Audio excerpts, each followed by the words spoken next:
to you about the federal investigation. County Attorney Mr. Freeman, standing to my right, is here to talk to you about the state investigation. With me is Reiner Drolshagen. He is the special agent in charge of Minneapolis FBI. He too will talk about the federal investigation, and Superintendent Drew Evans from BCA will also make a few comments before we open it up for question and answer.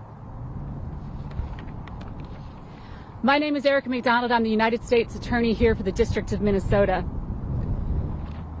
On May 25th of 2020, George Floyd was arrested and detained by Minneapolis police officers.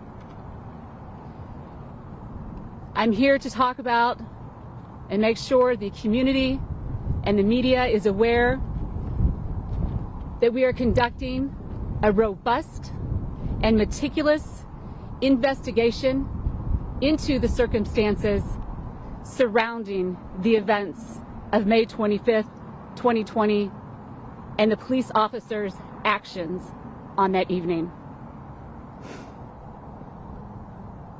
I really probably don't need to say this to all of you, but Minneapolis, our nation, really the world, has witnessed this incredibly and disturbing loss of life. My heart goes out to George Floyd. My heart goes out to his family. My heart goes out to his friends. And my heart goes out to the community. We are grieving, and we will continue to grieve. To be clear, the Department of Justice has made the investigation in this case a top priority. We have assigned highest of the high in my office to investigate and look at the case. FBI likewise has assigned their experienced law enforcement officers to conduct the investigation. And to be clear, President Trump, as well as Attorney General William Barr, are directly and actively monitoring the investigation in this case. I have had direct communications with Attorney General Barr and his staff, and will continue to do so. The federal investigation in this case will determine whether the actions the former Minneapolis police officers took violated any federal criminal laws, to include any civil rights violations. Federal civil rights criminal cases have categories, and one is called under color of law. In other words, if an officer, whether it be federal, state, local, or tribal, is acting under their authority and asserts or invokes the power bestowed upon them to deprive any person of any right or privilege protected by the Constitution or the laws of the United States, that is a violation of federal criminal law. It must be proven that the subject took action or did not take action when he or she knew that was wrong and chose to do it anyway. As with all matters, the investigation in this case will be comprehensive and will be conducted with the highest integrity as the community would expect. For those that aren't aware of my background, prior to being the United States Attorney for the District of Minnesota, I was a judge in Dakota County for over 8+ years. Having sat on that side of the bench and having presided over a multitude of trials, I can tell you, I can tell the community, I can tell everybody interested that it is critical, it is essential, it is imperative that the investigation is done right and done right the first time, and that is what we are going to do. This has been a rapidly evolving situation. We first learned of it in the early morning hours of Tuesday. The FBI reached out directly to me and we have been working on this case nonstop since we were notified. We understand the severity of the situation unfolding. It breaks my heart to see what is going on in our streets in Minneapolis and in St. Paul and in some of our suburbs. And I am pleading with individuals to remain calm and to let us conduct this investigation.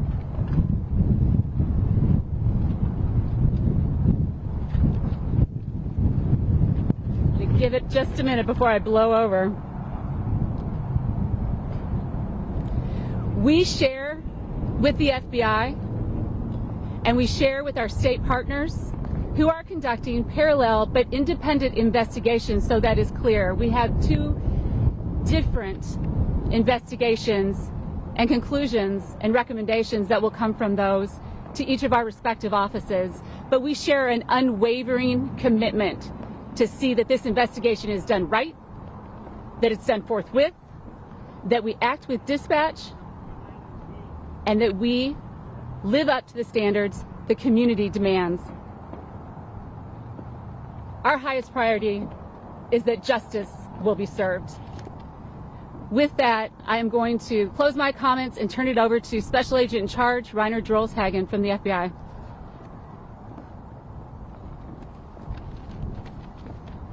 Thank you, Erica. Good afternoon. My name is Reiner Drolshagen. I'm the Special Agent in Charge of the Minneapolis Field Office. Echoing U.S. Attorney's comments, I'd like to say I express my complete condolences to the Floyd family. I'd also like to express my sympathy to the citizens of Minnesota, as there is extreme frustration, anger, and sadness. I also want to thank Chief Arredondo of Minneapolis Police Department. He reached out to me in the middle of the night and requested our assistance. His call enabled me to immediately reach out to the U.S. Attorney's Office to enlist their assistance. And as such, we were able to open an investigation in a matter of a few hours after the incident. Our role in this investigation is to investigate allegations of willful violations of federal civil rights.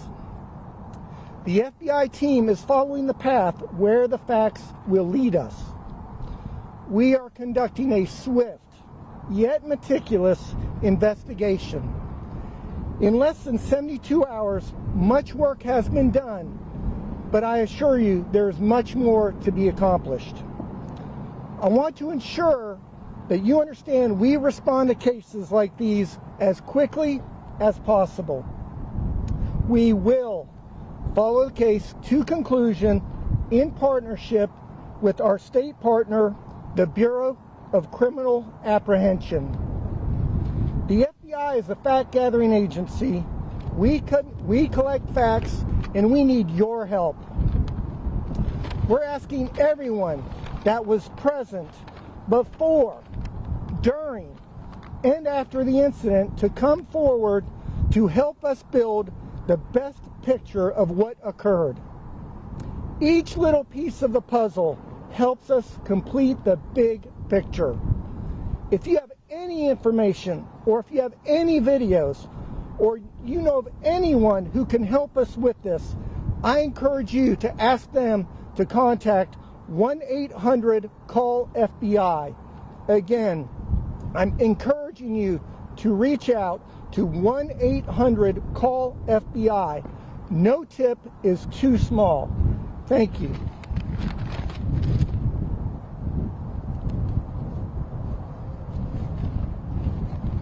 Good afternoon. I'm Mike Freeman, Hennepin County Attorney. We are the principal prosecuting agency for the state and the criminal side. Initially, I want to say that my thoughts and those of my office continue to be with the family and the friends of George Floyd. They know they are hurting over this senseless death. The manager of our Victim Services Division has been in touch with George Floyd's family on several occasions. and is keeping them updated on what is happening in this case. They are aware that the Minnesota Bureau of Criminal Apprehension, better known as the BCA, the Hennepin County Medical Examiner, and the Hennepin County Attorney's Office are moving as quickly and thoroughly as possible. I've also been in direct consultations with Governor Tim Walz, with Attorney General Keith Ellison, and others in the state, the city, and the county, the discussions on this case. As many of you know, the Hennepin County Attorney's Office is one of very few prosecution offices in the United States who have successfully charged and convicted and obtained a guilty verdict against a police officer for unreasonable use of deadly force. We have developed a detailed plan for that prosecution, and with the BCA, a detailed plan for investigation. Our office has been flooded with calls, many as 1,000 a day, as well as email and social media from people in this jurisdiction, in this state, and throughout the country. The main question is, what are you going to do about the murder of George Floyd? Well, I've just described what we're going to do. We are going to investigate it as expeditiously, as thoroughly, and completely as justice demands. Sometimes that takes a little time, and we ask people to be patient. We have to do this right, and that's what we'll do. I also want to tell you that our office has led the nation in openness on these types of cases. When we decide to charge an officer, we put the criminal complaint on our website. If we decide that the evidence does not support a criminal charge, we put our report and all our evidence on the website for all to see. When we make the decision in this case, we will do the same. What I can assure the citizens of Minnesota, we will do it as quickly as we can do it as possible. We'll do it as quickly as possible. I think Drew Evans from the BCA is next. Drew? Thank you, County Attorney Freeman. My name is Drew Evans. I am the Superintendent of the Minnesota Bureau of Criminal Apprehension. First, I'd like to share with my colleagues here in expressing my deepest thoughts and sympathies to the family of George Floyd, the heartbreak that they're going through in the community as a whole. This is a difficult time for our entire community as they mourn his death. The Bureau of Criminal Apprehension began this investigation immediately after this incident occurred when we were contacted by the Minneapolis Police Department. Agents were deployed, including our crime scene, immediately began gathering evidence, talking to witnesses, and then working immediately with the County Attorney's Office, discussing our findings and what we had at that time. Next, over the night, as was indicated, the FBI was contacted. I spoke with Chief Arredondo. He informed me he was contacting them, and that was a contact we all welcome in this process. We're working very collaboratively together through this process. Our agents are working closely together. We've deployed numerous resources. We brought in agents from all over the state, recognizing the importance of an expeditious, quick investigation that is still thorough, independent, and unbiased by all of our organizations. Those findings will be turned over to the county attorney on the state side and on the federal side, as noted, to the United States Attorney's Office. The same thing we share as the FBI did. We want any citizen, anybody who is there that witnessed this event, that has information that would be helpful to our investigation, to either call the FBI tips line or 651-793-7000, which is the BCA Operations Center. My perspective is we want citizens to go wherever they are most comfortable, whichever line they are, so that we get all of the information in this case so we can conduct the most thorough investigation possible. And with that, I think we'll turn it over to the U.S. Attorney and County Attorney for questions. And so at this point, we're going to open it up for questions. I can tell you, I'll start by saying we've got questions too, and we're getting answers to those. We're doing our best. We're digging in. But we do, and I want to echo what my law enforcement partner said, we need the community's help. There were folks there on the scene, not folks that we couldn't identify necessarily at the time. We need to know who they are. Come forward. If you have a video, please share it. We want to do, as quickly as we can, a thorough investigation to get answers to those questions. And I know that I saw the first hand going up was in front of me. Ma'am, you had a question? Yeah, sorry. Tonight, this doesn't sound good for protests tonight. Twitter is already saying what you guys are announcing today. You know, they were hoping for maybe charges when you guys stepped out here today. Because we're not getting charges, are you worried that that's going to ignite more riots tonight? My hope is that getting it out through you, that the community will understand that we are taking this seriously, that we're working as quickly as possible, so the community understands we don't announce investigations typically. As you, the media, knows, it's unusual for us to come forward and tell you about an investigation. As the United States Attorney, we're counseled that we are not to talk about that until the time of the conviction, typically, or in some cases, perhaps charges. It's really imperative that the community understands how seriously we're taking this and how quickly and swiftly we are moving on this. And so my hope with that is that people will understand peaceful protests are always acceptable. That is the cornerstone of our justice system, is that people have the right to say how they feel and to talk about their feelings and to protest peacefully, but the obstruction and the destruction of property and harm to individuals has got to stop.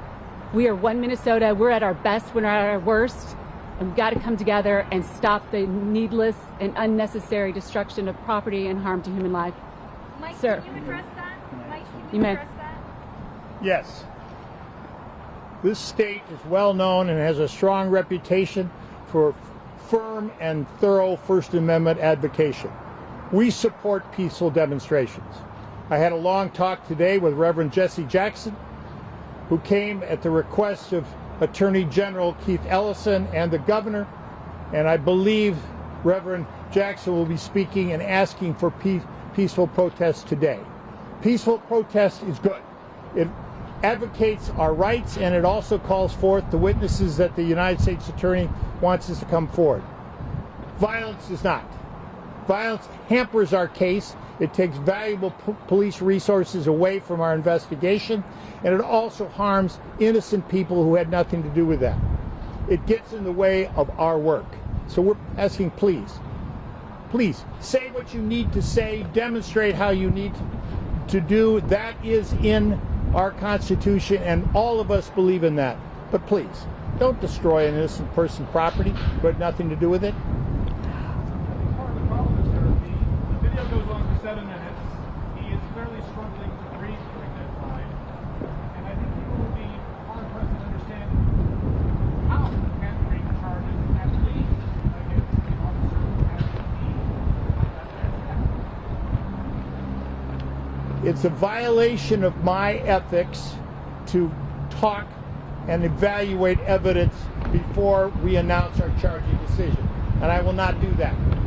I will say this, that video is graphic and horrific and terrible, and no person should do that. But my job in the end is to prove that he violated a criminal statute, and there is other evidence that does not support a criminal charge. We need to wade through all of that evidence and to come through with a meaningful determination, and we are doing that to the best of our ability. How long is that going to take? Mr. Freeman, you've been talking about patience.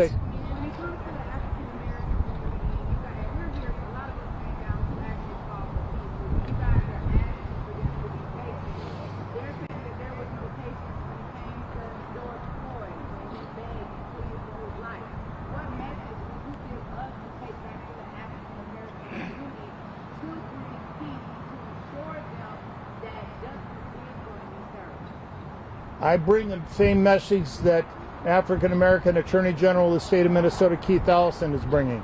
I'm bringing the same message of the Reverend Jesse Jackson. We have to do this right. We have to prove it in a court of law. And I will just point to you the comparison to what happened in Baltimore in the Gray case. It was a rush to charge, it was a rush to justice, and all of those people were found not guilty. I will not rush to justice. I'm going to do this right. And those folks who know me in the African community know I will do my very level best, but I will not rush justice, because justice cannot be rushed. Can you give us a timeline, sir? Thank you for that. It was wonderful to hear you say that you came down with other members of the community to ask for peace. And that's probably the most positive thing I've heard here all day. So I cannot begin to thank you enough for that. And to the extent you can share that, and you can share the integrity and the honesty of what we're doing and trying to tell you what's going on, please do, because we need you. We need the community. But it's really important that we emphasize that everybody in the United States is entitled to due process of law. And due process of law requires us, as prosecutors, as law enforcement officers, to make sure that we've done a careful investigation. And it requires us, as I told you, I tried, as a judge, I presided over hundreds of cases, including first-degree murder cases. I cannot emphasize enough how important it is that all your ducks are in a row before you make that charging decision. But you can't undo what you've done if you rush. But if you take that time, you're going to do it right the first time, and you're going to get it done the first time. Mike, I have a question just about National Guard coming in now. I mean, there sounds like very worried that this is going to escalate.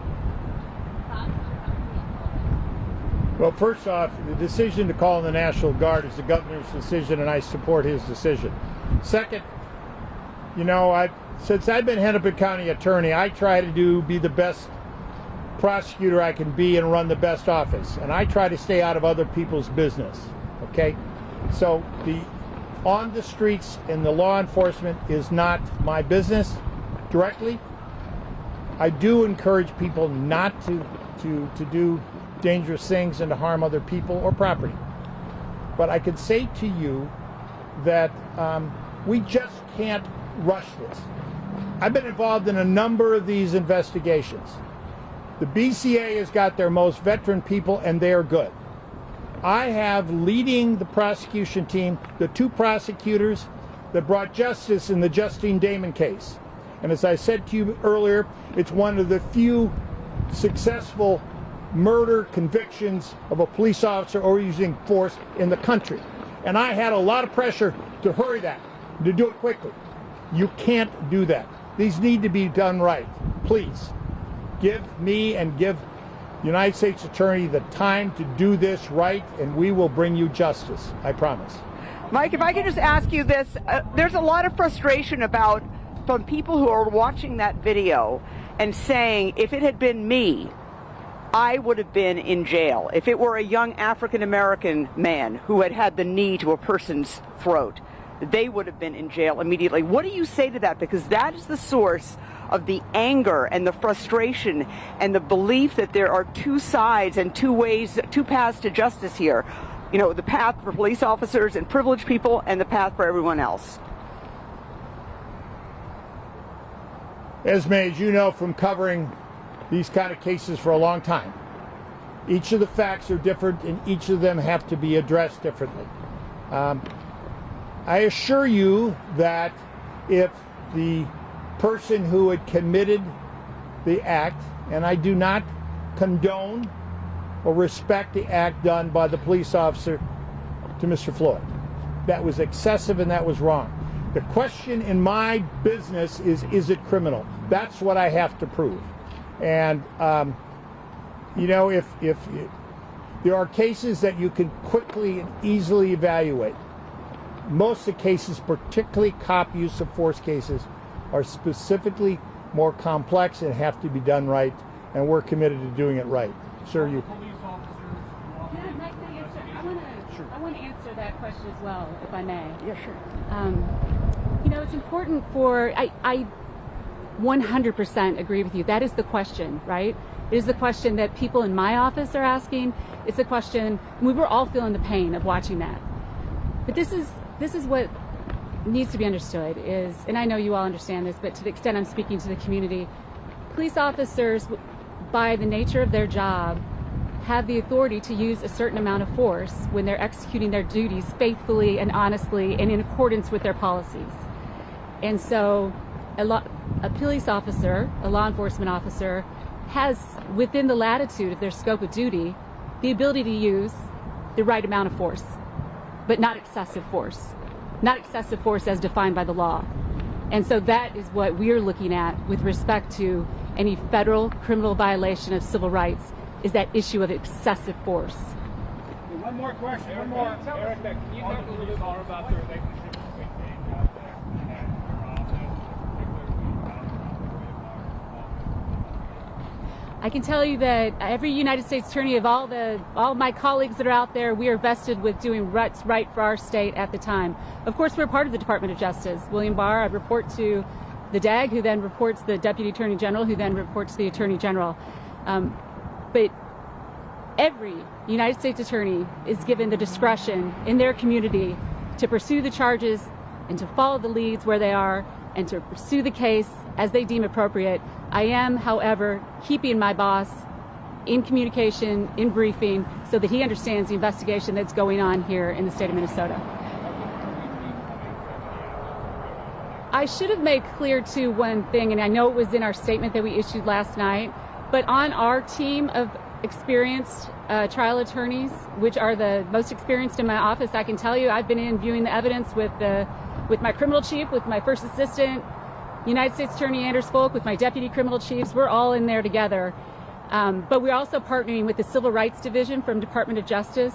The Civil Rights Division has an experience of doing these cases nationally. They bring with that expertise of understanding the requirements of, 18 U.S.C. 242, which is the violation of law that we're specifically addressing. And so, yes, we are partnering with Department of Justice to use their expertise and their resources, but we are leading the investigation, and we are working collaboratively with our state and local partners and federal partners. The president is actively monitoring the situation. Can you give us a I have not spoken timeline? to the president directly. No. Can you give us a timeline? making a different announcement today before coming out here? Can you tell us what the wait was about? I cannot. I can only ask you to trust me that it mattered, and that I hope that I can fill you in on that at the appropriate time, which I hope is soon. I mean, you obviously didn't call us down here for this. You guys were hoping for something more. Can you detail what you were hoping for? I'm going to say the same thing again, but I appreciate the tenacity of asking the question again. I would not have needlessly wasted your time. It was important that the community understand that we are actively involved in this investigation. We are working round the clock. We have been for the last 72 hours and will continue to do so to see that justice is done. Again, we're going to do it right, but we will act with dispatch, and I will keep all of you informed as soon as there's another development, and I will make sure that you, I promise, do not have to wait again. We'll have it timed right. Okay, thanks everybody. Appreciate you coming. Thanks, Kevin. Thank you. Good to see you, Courtney.